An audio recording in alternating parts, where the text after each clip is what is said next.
राधे राधे दोस्तों, पर फिर से मेरे चैनल पर आपका हार्दिक अभिनंदन है। दोस्तों, आज मैं आपको अहोई अष्टमी की कथा सुनाने जा रही हूँ।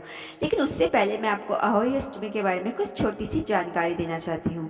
कार्तिक कृष्ण अष्टमी को यह व्रत किया जाता है। यह व्रत वही स्त्रियाँ करती है जिनके संतान होती है या जिनके लड़का होता है, वही स्त्रियाँ ये व्रत करती हैं। दिन भर व्रत रखती हैं। उसके बाद सायकाल में, पहले के ज़माने में क्या होता था, दीवार पर 8 कोष्ठक की पुतली लिखी जाती थी।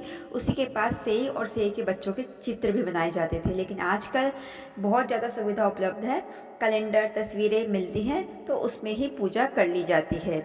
पृथ्वी पर चौक पूर कर कलश स्थापित किया जाता है। कलश का पूजन करके दीवार पर लिखी या जो भगवान जी की पूजा होती है उसका पूजन किया जाता है।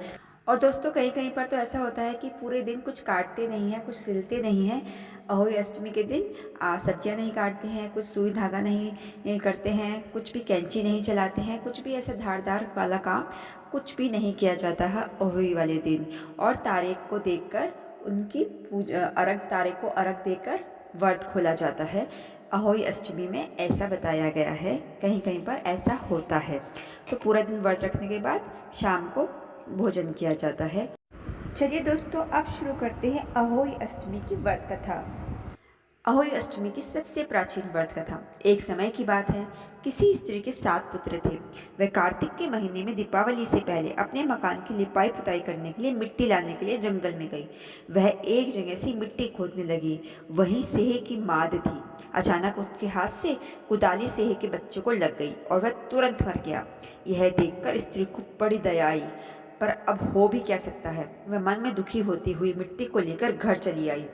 थोड़े दिन के बाद उसका बड़ा लड़का मर गया, फिर दूसरा लड़का भी, और इस तरह साल भर के भीतर ही उसके 7 लड़के चल बसे। तब तो वह बहुत दुखी रहने लगी। एक दिन उसने रोते हुए बड़ी बूढ़ी के पास जाकर कहा कि मैंने जानबूझकर तो कभी किसी का कोई पाप नहीं किया। हाँ, एक बार मिट्टी खोदते हुए अनजान में एक सिंह के बच्चे को कुदाली लग गई थी। तब से साल भर भी पूरा नहीं हुआ, मेरे 7 पुत्र मर गए। उन स्त्रियों ने उसे समझाया कि तुमने जो यह बात 4 के कान में डालकर पश्चाताप किया, इससे तुम्हारा आधा पाप धुल गया। अब तुम उसी अष्टमी के दिन अष्टमी भगवती के पास सेह और सेह के बच्चों के चित्र बनाकर उनकी पूजा किया करो। ईश्वर की दया से तुम्हारा पाप दूर हो जाएगा और तुम्हें फिर पहले की ही तरह पुत्र प्राप्त होंगे।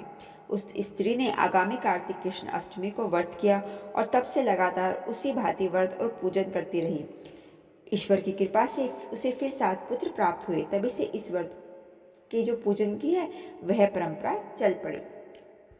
तो दोस्तों, ये थी अहोई अष्टमी की व्रत कथा। आप ज़्यादा से ज़्यादा इस व्रत कथा को ज़्यादा से ज़्यादा लोगों में शेयर करना बिल्कुल मत भूलें, और मेरे इस चैनल को सब्सक्राइब करना भी बिल्कुल मत भूलिएगा। राधे राधे।